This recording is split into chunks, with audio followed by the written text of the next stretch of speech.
Ku ada sebab anugerah-Mu, ku ada karena kasih-Mu, Tuhan Yesus.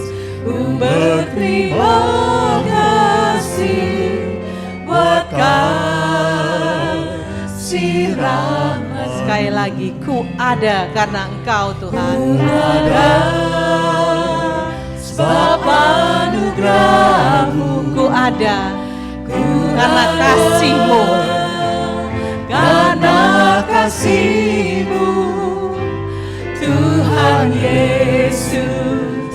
Ku berterima kasih buat kasih rahmat. terima kasih Yesus. Mari kita bersyukur. Terima kasih, Terima kasih Yesus. Yesus. Terima kasih Yesus. Yesus, terima kasih, hanya anugerah-Mu buat hidupku sekarang. Ku kan memuji-Mu selamanya. Mari katakan terima kasih Yesus. Sekali lagi. Terima kasih, Yesus, Yesus, terima kasih, hanya anugerah-Mu buat hidupku sekarang. Ku kan memuji-Mu selamanya. Mari saya persilakan semua berdiri. Kita menyanyi I am here. I am here. Oh Lord, I am here Because of your grace. I am here I am here because of your love. because of your love, Lord Jesus. I am so thankful for your grace abound to me. Sekali lagi. I am here I am here because of your because grace. of your grace. I am here because of your love, Lord Jesus. I am so thankful for your grace abound to me. Thank you Jesus. Thank you, Jesus. Katakan pada dia, thank you Jesus. Jesus. Thank you Jesus. Jesus, thank you, Jesus. It's only by your grace that I could live today. Forever I will praise your name. Thank you, Jesus. Jesus, Jesus, thank you, Jesus. It's only by your grace that I could live today. Forever I will praise your name. Forever I will praise your name. Forever I will praise your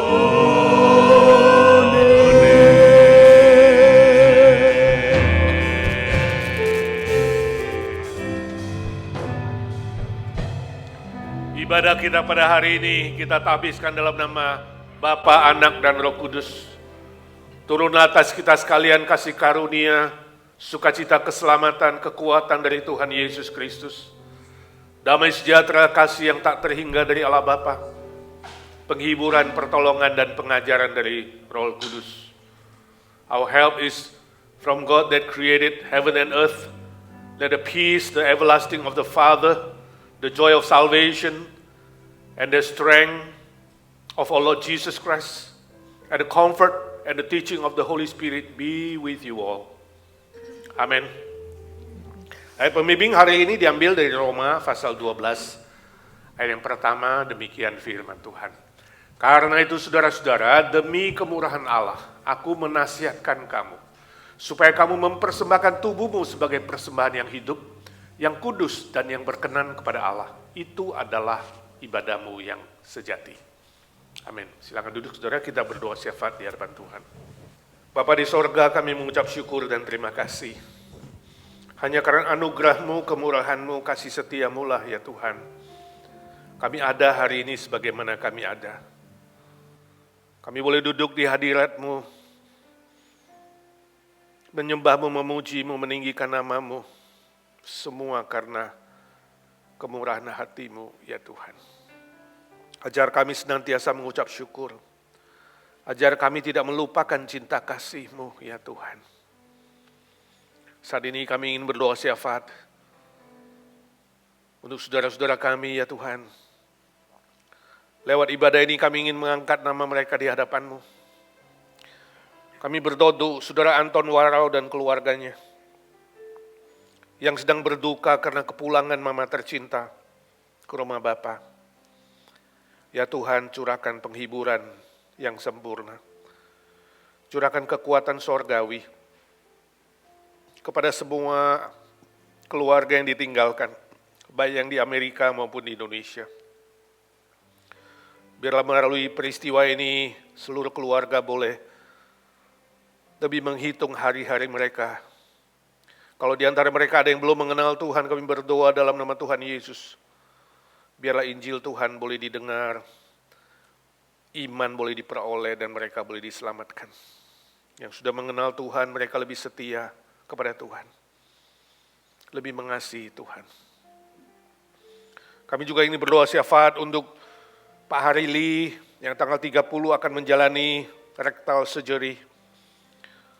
Kami berdoa dalam nama Tuhan Yesus, Tuhan memberkati dokter, nurse, peralatan, obat-obat yang dipakai. Di dalam nama Tuhan Yesus dengan kuasa darah-Mu dan bilur-bilur-Mu sembuhkan dia Tuhan. Semua polip yang diambil dan diperiksa tidak ada yang berbahaya. Sembuhkan Pak Hari. Dan kuatkan istrinya Ci Silvia Lee. Tetap bersandar berharap tanpa khawatir. Untuk seluruh keluarga juga Tuhan lindungi dan pelihara. Kami doakan Ibu Nina Panginda juga menunggu schedule surgery Tuhan. Siapkan dia fisik, mental, rohani. Dengan mata iman kami melihat dia disembuhkan Tuhan. Boleh melayani lebih efektif dan produktif. Juga semua saudara-saudara yang lain yang tidak bisa kami sebut satu persatu. Yang sedih Tuhan hiburkan, yang lemah Tuhan kuatkan. Yang menghadapi berbagai macam pergumulan, persoalan, kami minta dalam nama Tuhan Yesus, Tuhan buka jalan yang baru. Minggu ini long weekend, banyak saudara yang keluar kota, Tuhan sertai mereka, lindungi mereka, pelihara mereka. Kami berdoa untuk semua keluarga-keluarga veteran yang sudah berjasa untuk negara ini, Tuhan Engkau memberkati. Kalau ada yang belum mengenal Tuhan dari anggota keluarga itu, biarlah diberi kesempatan mendengarkan Injil Tuhan, salib dan kuasa kebangkitan-Mu menyelamatkan mereka, ya Tuhan. Ini doa kami. Buka jalan yang baru, ya Tuhan. Ku tahu Tuhan pasti buka jalan. Ku tahu Tuhan pasti buka jalan. Dalam doaku pandang, dalam doaku malam gelap jadilah terang. Malam gelap jadilah terang. Ku tahu Tuhan pasti buka jalan. Nyanyi dan berdoa dan beriman. Ku tahu Tuhan buka jalan. Iya Tuhan. Ya Tuhan Yesus, Tuhan Yesus. Kau berjanji Di tengah-tengah gurun yang tidak berair, Kau akan memberikan air. Ketika tidak ada jalan, Kau akan buka jalan. Dan Kaulah satu-satunya jalan yang benar itu ya Tuhan. Oh Tuhan Yesus, berilah iman kepada anak-anak-Mu satu persatu. Bukalah jalan yang baru. Bukalah jalan yang baru untuk saudara-saudara kami ya Tuhan. Yang berdoa, yang beriman, yang berharap. Berkati satu persatu ya Tuhan. Dalam nama Tuhan Yesus Kristus, Tuhan segala Tuhan, Allah segala Allah, Raja segala Raja, kami berdoa dan memohon jalan yang baru, jalan mujizat yang melampaui pikiran dan perasaan kami. Amin. Amin. Yang percaya berkata, amin. Sing out, the Lord is near. Build him a temple here, a palace of praise, a throne of thanksgiving, made for the King of Kings. Sing out the joyful song, His love goes on and on. When praises abound, His glory surrounds us, filling His temple here. Sing out, the Lord is here. Build Him a temple here, a palace of praise, a throne of thanksgiving, made for the King of Kings. Sing out a joyful song, His love goes on and on. When praises abound, His glory surrounds us, filling His temple here. Sing out, the Lord is near.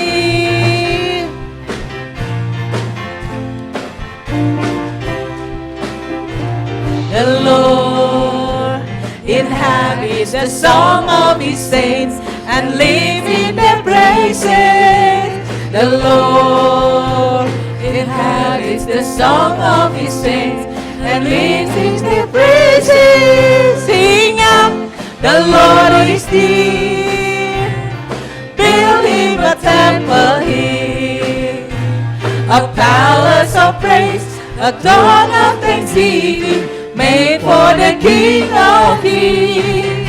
Sing out a joyful song, His love goes on and on. When praises abound, His glory surrounds us, filling His temple here. Sing out, the Lord is near.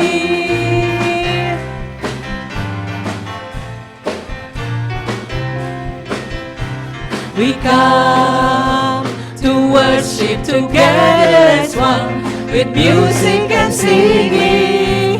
Rejoice in all that the Father has done. Let's bring up the offering, singing bagi Tuhan, nyanyi di dalam bait-Nya dengan pujian dan ucapan syukur bagi Dia Sang Raja. Nyanyi bersoraklah karena kasih-Nya, saat pujian dinaikkan baginya, nyata kemurahan-Nya. Nyanyi bagi Tuhan.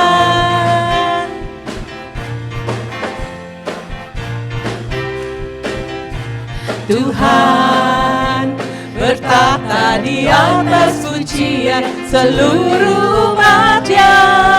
Tuhan bertata di atas pujian seluruh umat-Nya.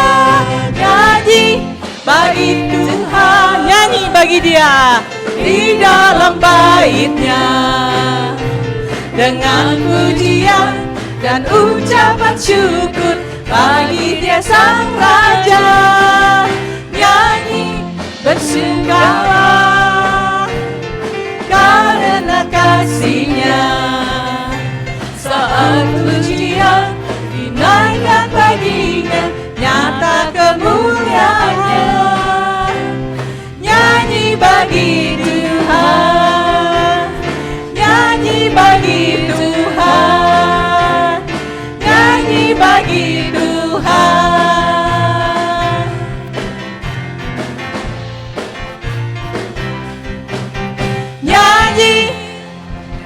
Amin Tuhan. Mari kita menyanyi dengan tulus hati.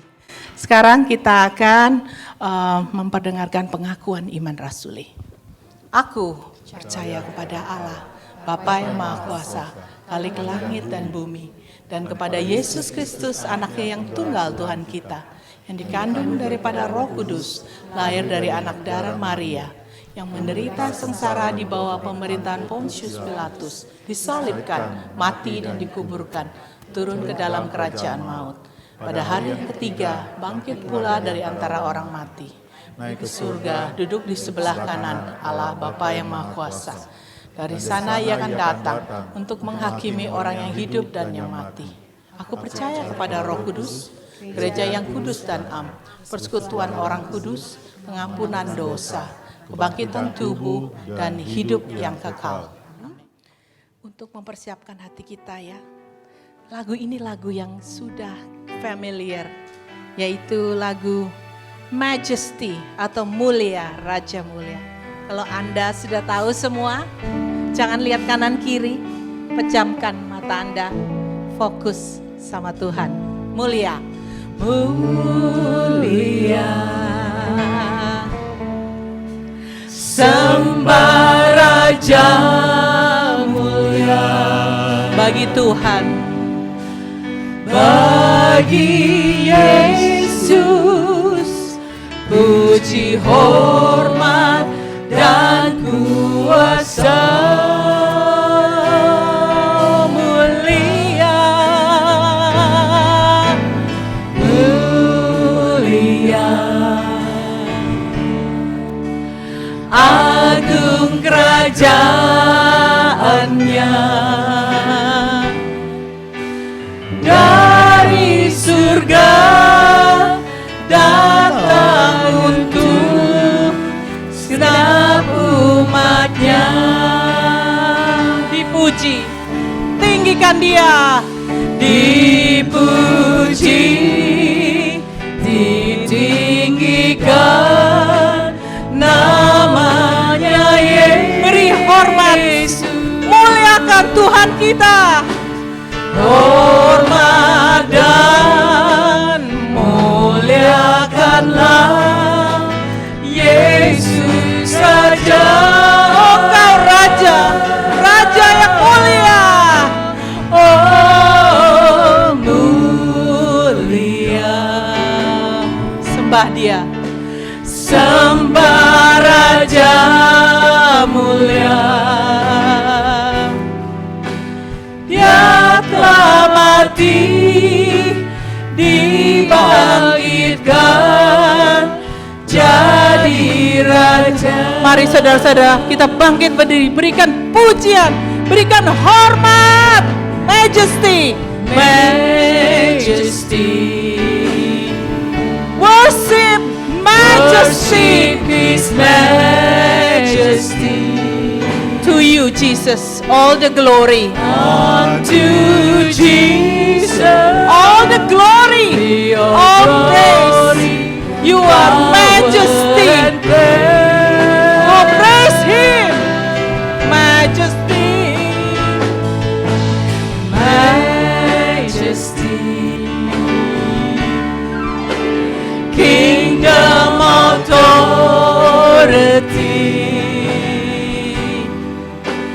flow from His throne unto His own, His anthem reign.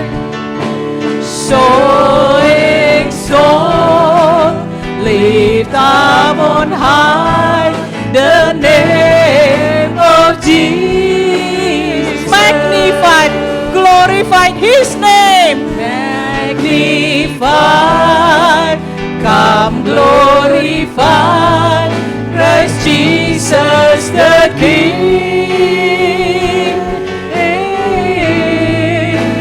Oh, majesty, worship His majesty. Jesus who died, now glorified.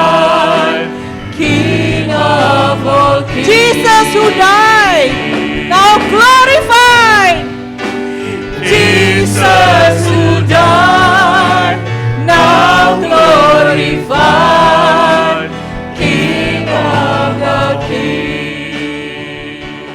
Dan tema yang akan saya bawakan pada pagi hari ini adalah gereja yang ideal. Sebelum kita mendengar firman Tuhan, mari sekali lagi kita menundukkan kepala dan berdoa kepada Tuhan. Terima kasih Tuhan untuk segala kebaikan-Mu dalam hidup kami. Hari ini kami ada, semua hanya karena kemurahan Tuhan dalam hidup kami. Karena itu Tuhan, sadar sebagai manusia, kami hidup membutuhkan kebenaran firman-Mu. Kami hidup membutuhkan pertolongan daripada-Mu. Firman Tuhan adalah kekuatan kami dalam menjalani hari-hari kami. Tolong setiap kami Tuhan, di pagi hari ini kami mau belajar akan kebenaran firman-Mu. Mari Roh Kudus, tolong kami dimampukan untuk mengerti akan kebenaran firman-Mu, sehingga kami dapat melakukannya dan melalui itu nama Tuhan dipermuliakan. Berkati hamba-Mu yang lemah dan terbatas ini, dipakai sebagai alat-Mu, menyampaikan isi hati Tuhan, dan melaluinya jemaat diberkati. Di dalam nama Tuhan Yesus, kami siap mendengar firman-Mu. Kami berdoa dan mengucap syukur kepada Bapa di surga. Amin. Saudara, saya membaca sebuah cerita di internet. Ada seorang pendeta memimpin sebuah gereja yang hampir tutup karena jemaatnya hampir habis. Pendeta ini mengalami kesulitan untuk menghidupkan kembali gereja itu. Berbagai cara dia sudah lakukan. Misalnya mendatangi rumah-rumah jemaat, menelepon jemaat, menghubungi lewat WhatsApp, lewat email, mengirimkan flyer, dan masih banyak hal lain yang dilakukan oleh pendeta itu. Tapi semuanya tidak memberikan hasil. Akhirnya, sebagai upaya terakhir yang dilakukan oleh pendeta itu adalah dia mengumumkan kepada jemaatnya dan juga memuat di surat kabar lokal bahwa secara resmi gereja itu telah mati. Lalu pendeta itu mengundang seluruh anggota jemaat untuk mengadakan ibadah pemakaman.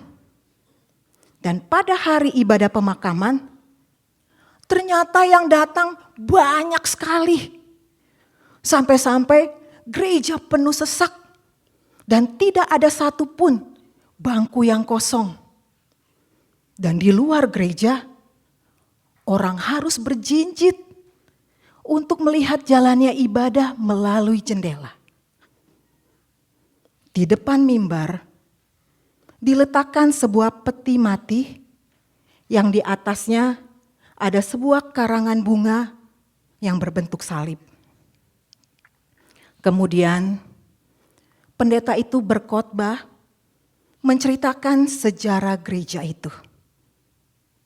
Dan sekarang gereja itu sudah berakhir. Setelah pendeta itu selesai berkhotbah, pendeta itu mengundang setiap anggota jemaat maju ke depan, melihat ke dalam peti sebagai bentuk penghormatan terakhir. Lalu setiap anggota jemaat maju satu persatu. Si A maju, melihat ke dalam peti, lalu kembali ke tempat duduknya. Si B maju, melihat ke dalam peti, lalu pergi. Si C maju, lalu bertanya kepada B, "Shh, emangnya di dalam peti itu ada apa sih?" Si B melihat, "Lihat aja sendiri." Lalu satu persatu setiap anggota jemaat maju dan melihat ke dalam peti. Ada yang malu-malu, ada yang senyum, ada yang manggut-manggut, ada yang sedih. Rupanya sang pendeta menaruh sebuah cermin yang besar di dalam peti itu. Sehingga setiap jemaat melihat wajahnya sendiri. Kalau gereja mati, berarti sebenarnya setiap anggota jemaat mati secara rohani. Saudara, saya yakin kita semua pengen punya gereja yang ideal. Memang gak ada gereja yang sempurna. Karena kalau ada gereja yang sempurna, saudara masuk di dalamnya, saya masuk di dalamnya, maka gereja itu jadi gak sempurna lagi. Karena kita adalah manusia yang tidak sempurna. Tapi pastilah saudara, ada gereja yang ideal. Dan kita pengen gereja yang ideal. Artinya ideal itu adalah yang bertumbuh secara kuantitas dan kualitas. Yang sehat. Tapi pertanyaannya, apa ukuran gereja yang ideal itu? Yang pasti bukan denominasi A, bukan denominasi B, dan juga bukan denominasi C. Karena tidak ada satu denominasi pun yang ideal. Dan kalau kita bicara mengenai ideal, mau tidak mau, kita harus kembali kepada gereja mula-mula. Gereja abad pertama, gereja para rasul. Dan itu yang terjadi setelah Pentakosta. Seperti bacaan kita tadi. Sebenarnya konteksnya adalah kehidupan jemaat mula-mula. Dan kita tahu saudara, sebelumnya Petrus berkhotbah di hari Pentakosta. Ada 120 jemaat yang hadir. Lalu teman-temannya bertumbuh sehingga bertambah menjadi 3.000 orang. Bertumbuh secara kuantitas. Tapi juga mereka bertumbuh secara kualitas. Dan ini yang bisa kita pelajari hari ini. Beberapa kriteria gereja yang ideal. Mari kita lihat. Yang pertama, gereja yang ideal adalah yang bertumbuh dalam firman. Saudara, dalam ayat ke-42a ada istilah bertekun dalam pengajaran. Pengajaran di sini menunjuk kepada firman Tuhan, yaitu ajaran para rasul yang kemudian menjadi tulisan-tulisan di dalam kitab Perjanjian Baru dalam Alkitab kita. Kata bertekun artinya bertumbuh, rajin, giat, bersungguh-sungguh, dan disiplin. Jadi gereja yang ideal adalah gereja yang bertumbuh dalam firman Tuhan. Artinya gereja yang rajin, gereja yang giat, gereja yang bersungguh-sungguh, gereja yang disiplin. Jadi bukan hanya kalau ada waktu saja baca firman Tuhan. Tapi kalau nggak ada waktu, ya nggak baca firman Tuhan. Bukan pasang surut saudara. Contoh, ada sebagian orang kalau ditanya, kamu hari ini udah baca firman Tuhan nggak? Lalu mereka jawab, aduh hari ini gue sibuk banget. Aduh banyak banget yang harus gue kerjain. Gue gak ada waktu untuk baca firman Tuhan. Tapi herannya, kalau ngecek Facebook, kalau lihat Instagram, lihat WhatsApp, nonton YouTube, nonton TikTok, ada waktu saudara. Ada yang sambil makan, lihat Facebook. Ada yang sambil kerja, sempet-sempetnya tuh nonton YouTube. Bahkan ada yang pergi ke toilet, bawa-bawa HP. Tapi bukannya untuk baca firman. Tapi apa? Nonton TikTok. Saudara, jemaat mula-mula begitu haus untuk mengetahui firman Tuhan. Sehingga mereka tidak mau hanya mendengar lalu hilang begitu saja. Saya yakin saudara, sebagian besar mereka mengingat ajaran firman Tuhan dalam kitab Musa. Seperti yang tertulis di dalam Ulangan 6, ayat yang ke-6 sampai ke-9 mengatakan, harus terus membahas firman Tuhan, merenungkannya siang dan malam, waktu mereka berjalan, waktu mereka duduk, waktu mereka berbaring, waktu mereka bangun. Firman Tuhan terus memenuhi hati mereka. Saudara, kehidupan gereja haruslah demikian. Membiasakan jemaatnya untuk senantiasa menjadikan firman Tuhan itu begitu penting. Sehingga menjadi sesuatu yang harus terus diajarkan, dibagikan, dibicarakan dalam kehidupan sehari-hari. Sehingga firman Tuhan menjadi gaya hidup orang percaya. Saudara, zaman ini kita menghadapi berbagai macam tantangan, godaan, cobaan, dan pikiran-pikiran kita cenderung ditarik oleh kebiasaan-kebiasaan, oleh hiburan, oleh tawaran-tawaran yang tidak sehat, oleh perkataan-perkataan yang tidak sehat. Dan zaman ini, kita hidup di zaman yang serba cepat. Internet, maunya yang cepat. Makanan, maunya yang instan. Kopi, maunya yang cepat jadi. Sampai-sampai firman Tuhan maunya juga cepat-cepat. Contohnya nih saudara ya, pagi ini kalau saya berkhotbah lebih dari 30 menit, udah ada yang lihat jam. Si Sheryl khotbahnya kelamaan. Semuanya kita maunya yang cepat, dan cepat. Dan itu semua saudara, sebenarnya adalah sebuah tanda.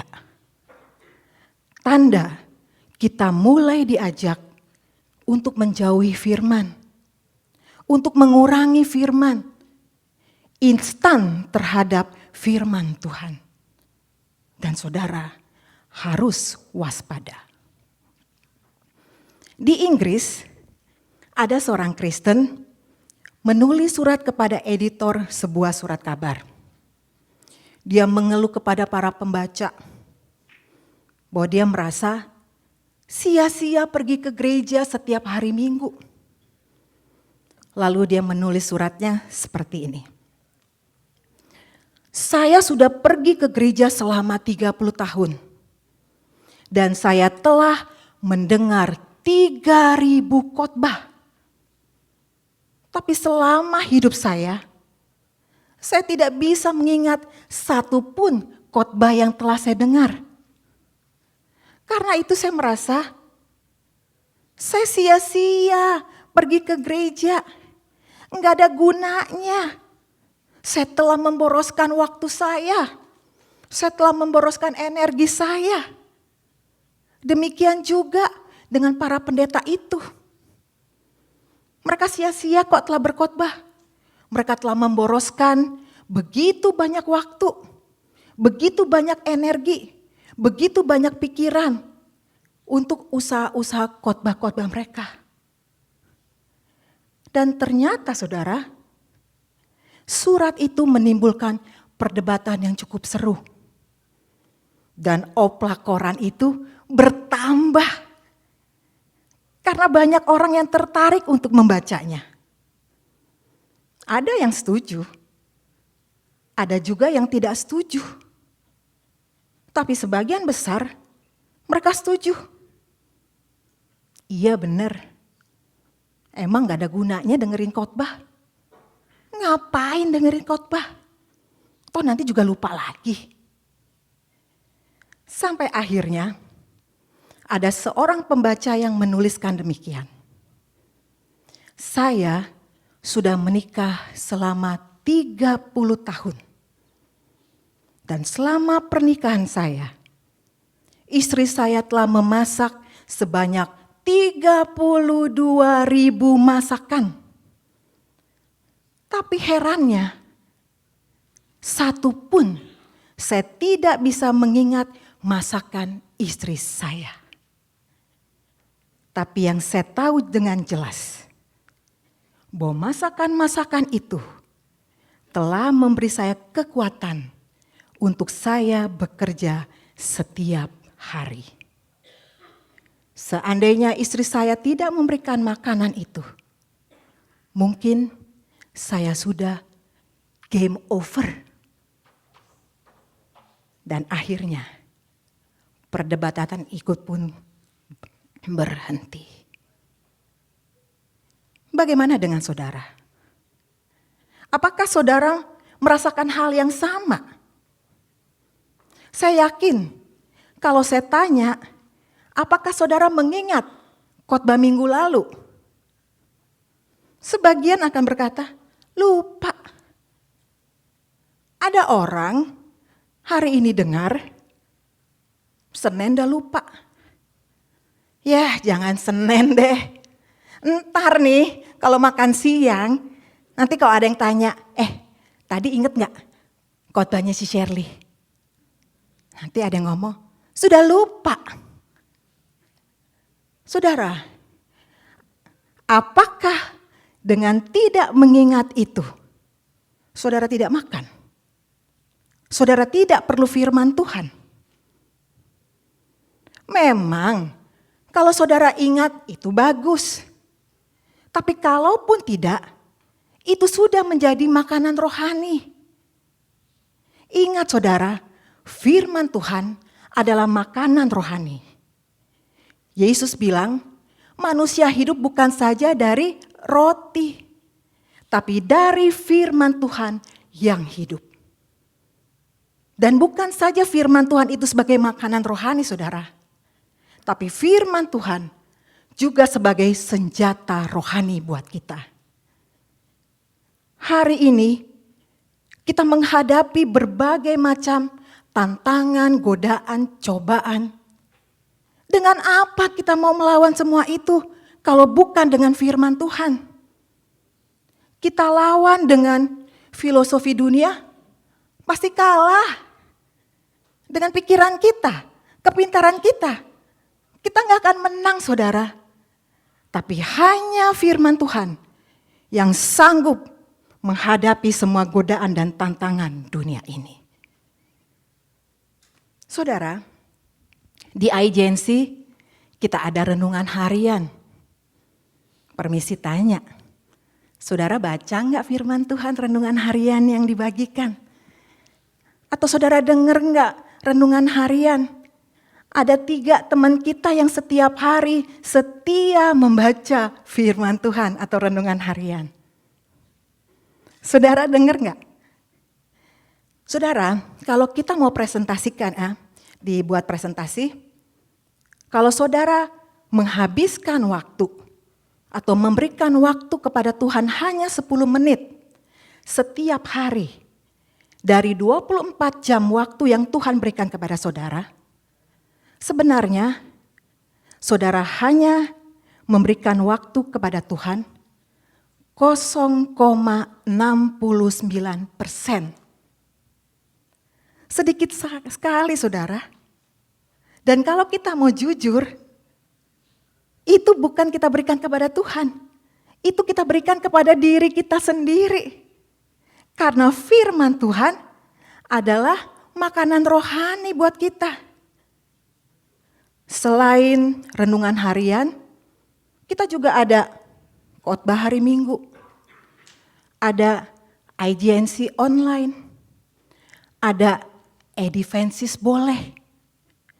Dan nanti saudara, saya juga mau buat online saya sendiri. Namanya Shirley boleh juga. Dan kalau saya buat, janji ya, saudara harus subscribe. Tapi poinnya saudara, mari kita bersama-sama bertumbuh dalam firman Tuhan. Saudara siap? Amin. Kurang keras. Saudara siap? Amin. sahabat-sahabat saya ya. Kita bertumbuh saudara dalam firman Tuhan. Yang kedua, gereja yang ideal adalah yang bertumbuh di dalam persekutuan. Saudara, dalam ayat ke-42 ada istilah bertekun di dalam persekutuan. Kata persekutuan dalam bahasa Inggrisnya adalah fellowship. Sedangkan dalam bahasa Yunaninya adalah koinonia. Yang berarti suatu kehidupan yang harus di-sharingkan. Juga ada istilah lain dalam ayat ke-42 yaitu memecahkan roti. Istilah memecahkan roti di sini mengandung dua arti, yaitu perjamuan kasih dan perjamuan kudus. Perjamuan kasih adalah makan bersama, seperti yang kita lakukan setelah ibadah. Sedangkan perjamuan kudus adalah mengingat cinta kasih Tuhan yang telah mati dan bangkit. Seperti yang kita lakukan setiap bulan. Di situ mereka saling berbagi makanan, berbagi cerita, berbagi kesaksian, dan berbagi berbagai macam hal. Sebab istilah persekutuan juga berarti relasi. Kita makhluk sosial yang harus berelasi satu dengan yang lain. Tapi kita juga adalah makhluk spiritual yang sudah diselamatkan oleh Kristus. Dan yang spiritual ini saudara, kita juga harus berbagi dalam banyak hal. Misalnya saling membangun, saling mendoakan, saling menguatkan, saling menghibur. Sehingga istilah kuncinya adalah saling dalam hal yang baik dan benar. Bukan saling mematikan, bukan saling menjelek-jelekan. Bukan saudara, itu duniawi. Tapi di sini adalah kita saling bertumbuh dan saling membangun. Dan istilah bertekun sama seperti yang pertama, yaitu rajin, giat, bersungguh-sungguh, dan disiplin. Kalau hari ini gereja kita mau menjadi gereja yang ideal, seharusnya lah kita memelihara hubungan yang akrab, persekutuan yang saling mengasihi, saling menghibur, saling mendoakan, saling menguatkan. Itu sebabnya saudara, kita di agensi ada persekutuan doa, ada persekutuan rumah tangga. Dan diharapkan setelah ibadah jangan langsung pulang, tapi menyapa yang lain. Kalau belum disapa, ya saudara duluan yang menyapa. Jangan pikir, hari ini saya ke gereja, gak ada yang sapa saya. Tapi mari kita berpikir saudara, kalau saya pergi ke gereja, saya akan terlebih dulu menyapa orang lain. Aktif sebagai bentuk saling menguatkan dan saling dalam persekutuan kita. Saudara, ada sebuah cerita tentang seekor belalang. Seekor belalang, kalau dia melintasi sebuah ladang, tampaknya tidak ada artinya. Tapi kalau belalang ini bergabung dengan belalang-belalang lainnya, maka sekumpulan belalang ini bisa melahap semua tumbuhan yang mereka lewati. Dari cerita ini saudara, kita bisa mengambil suatu pelajaran bahwa kumpulan belalang menunjukkan kekuatan kerjasama demi kepentingan bersama. Apa yang tidak dapat mereka lakukan sendiri, mereka dapat selesaikan secara bersama-sama. Seperti dalam Keluaran 10, ketika sekumpulan belalang hinggap di seluruh tanah Mesir, dan sekumpulan belalang ini melahap semua tumbuh-tumbuhan dan pohon yang ada di tanah Mesir. Dan kita dapat memetik pelajaran dari kisah belalang, saudara. Seekor belalang tidak bisa berbuat apa-apa. Tapi ketika mereka bersama-sama bersekutu dan kompak, mereka bisa melakukan perkara yang besar. Pepatah Indonesia mengatakan, satu lidi mudah dipatahkan, tapi sekumpulan lidi-lidi akan sulit untuk dipatahkan. Saudara, kalau kita sebagai pengikut Kristus bekerja bersama-sama, memelihara persekutuan, bertumbuh dalam persekutuan, maka gereja kita bisa maju, bisa bertumbuh dalam kualitas dan kuantitas sebagai gereja yang ideal.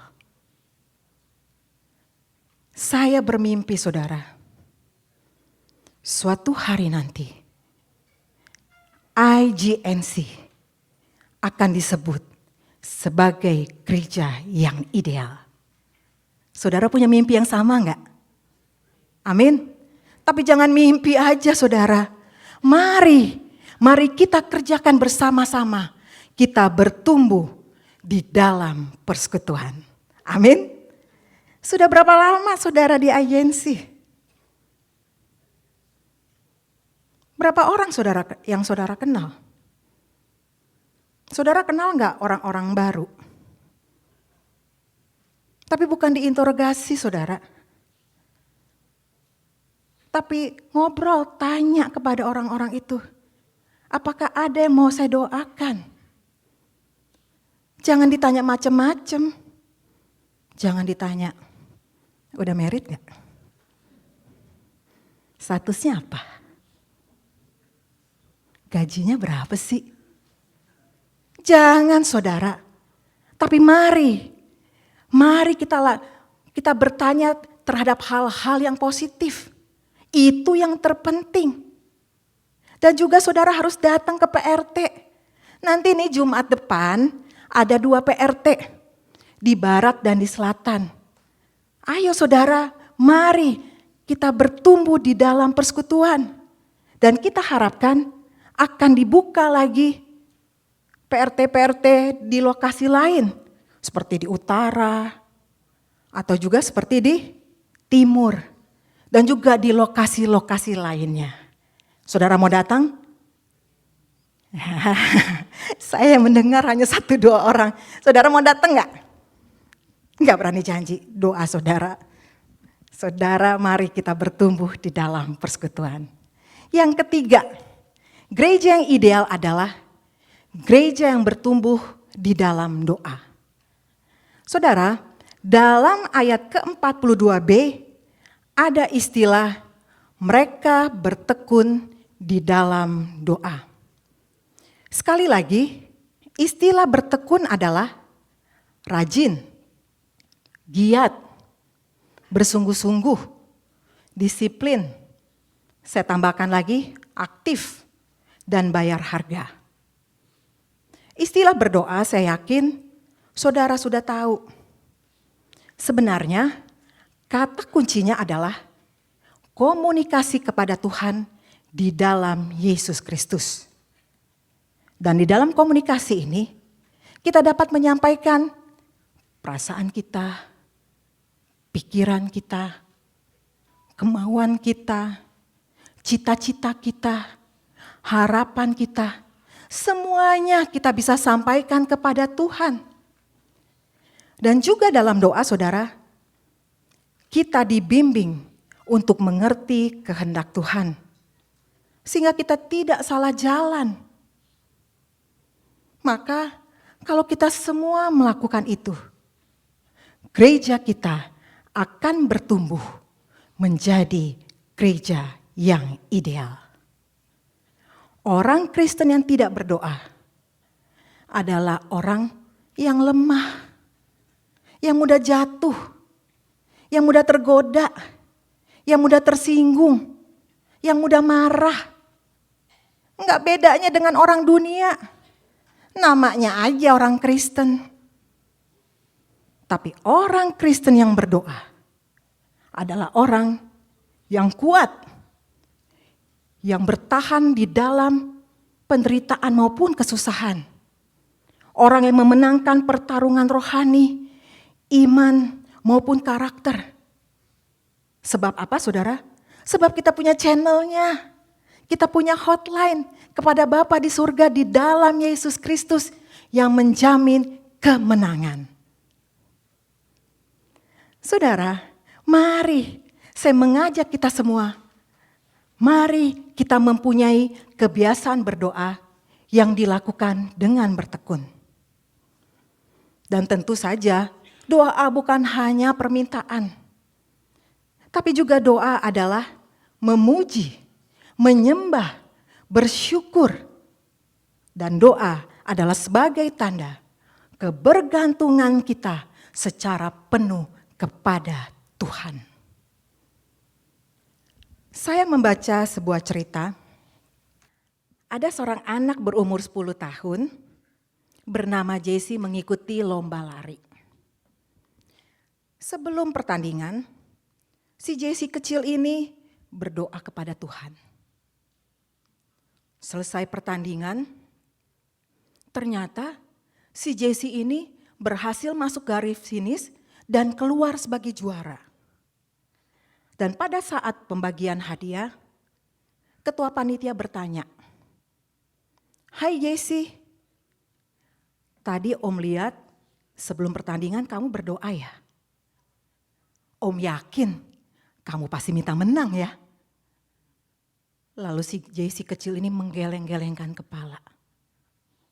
"Tidak, saya tidak minta menang Om. Tapi saya berdoa supaya saya tidak menangis kalau saya kalah." Saudara, ini adalah contoh doa yang bergantung kepada Tuhan. Doa sebenarnya bukan hanya sebuah permintaan agar kita dilepaskan dari masalah. Tapi berdoa juga adalah sebuah permohonan untuk mendapatkan kekuatan ketika kita menghadapi setiap masalah. Contohnya, kita sedang berjalan, lalu di depan kita menghadang sebuah gunung yang tinggi. Doa bukanlah meminta Tuhan untuk memindahkan gunung itu. Tapi doa adalah agar Tuhan memberikan kita hikmat supaya kita dapat mendakinya atau menaklukkannya. Selama kita hidup di dunia saudara, kita tidak akan pernah lepas dari yang namanya masalah. Jadi jangan minta enggak ada masalah. Tapi mintalah kekuatan untuk kita dapat menghadapi masalah. Ingat jemaat mula-mula, mereka juga menghadapi berbagai masalah. Untuk apa mereka bertekun? Supaya mereka bisa menghadapinya bersama dengan Tuhan.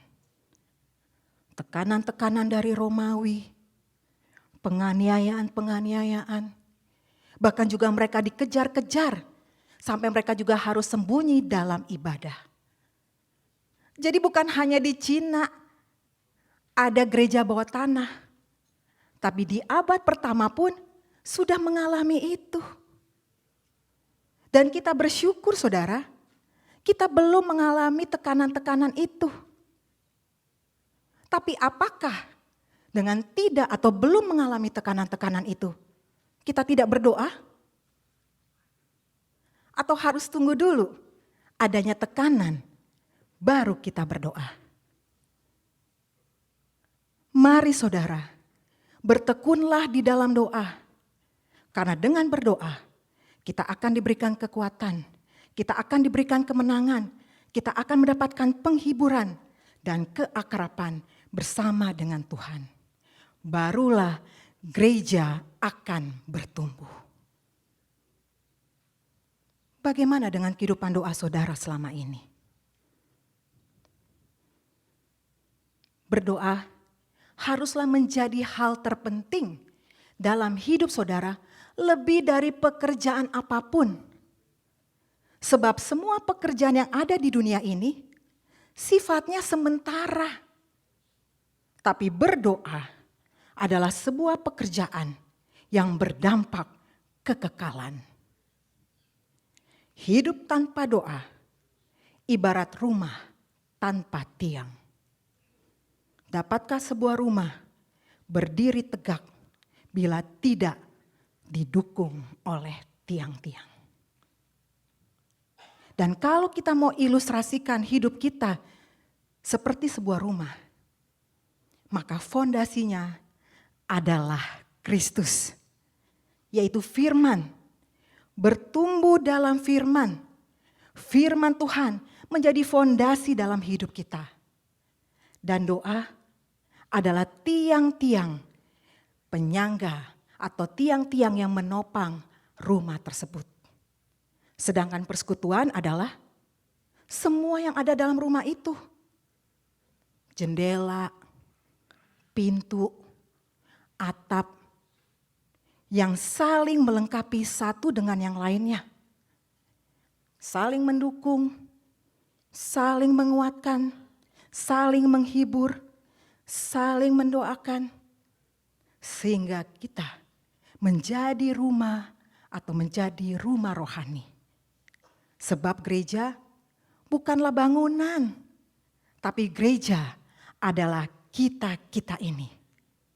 Menjadi rumah atau bait Allah yang ideal, di mana Roh Kudus tinggal di dalamnya, dan gereja kita menjadi gereja yang berkenan kepada Tuhan, yang memuliakan Bapa di sorga dan menjadi berkat bagi banyak orang. Saudara siap? Saudara siap? Amin. Mari kita berdoa. Terima kasih Tuhan untuk kebenaran firman-Mu yang kami pelajari pada pagi hari ini. Tolong setiap kami tidak saja menjadi pendengar-pendengar firman-Mu, tapi kami menjadi pelaku-pelaku kebenaran firman-Mu yang bertumbuh dalam firman, bertumbuh dalam persekutuan, dan bertumbuh dalam doa. Sehingga melalui hidup kami ini, Tuhan Yesus dimuliakan dan hidup kami boleh menjadi berkat. Terima kasih Tuhan, di dalam Yesus kami berdoa. Amin. Yesusku berjanji setia padamu, ku pinta kau selalu dekat ya Tuhanku, di kancah pergumulan jalanku tak sesat, karena Engkau temanku, pemimpin terdekat. Oh Jesus, I have promised to serve Thee to the end. Be Thou forever near me, my Master and my friend. I shall not fear the battle, if Thou art by my side.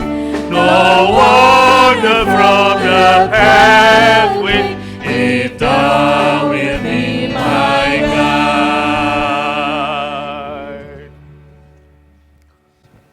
Saudaraku yang kekasih, arahkanlah hatimu dan pikiranmu kepada Tuhan dan terimalah berkat-Nya.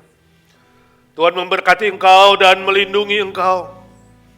Tuhan menyinari engkau dengan wajah-Nya dan memberi engkau kasih karunia. Tuhan menghadapkan wajah-Nya kepadamu dan memberi engkau damai sejahtera, sukacita, kekuatan, dan berkat-berkat lainnya untuk terus menjadi saksinya di muka bumi ini sampai kau bertemu dengan Tuhan muka dengan muka dan sampai selama-lamanya. Let the peace and everlasting of our Father, the strength and the joy of salvation and the peace of our Lord Jesus Christ and the leading, the guidance, the comfort of the Holy Spirit be with you all, so you can be a good witness of Him wherever God put you until you face Him and forever and ever. Amen.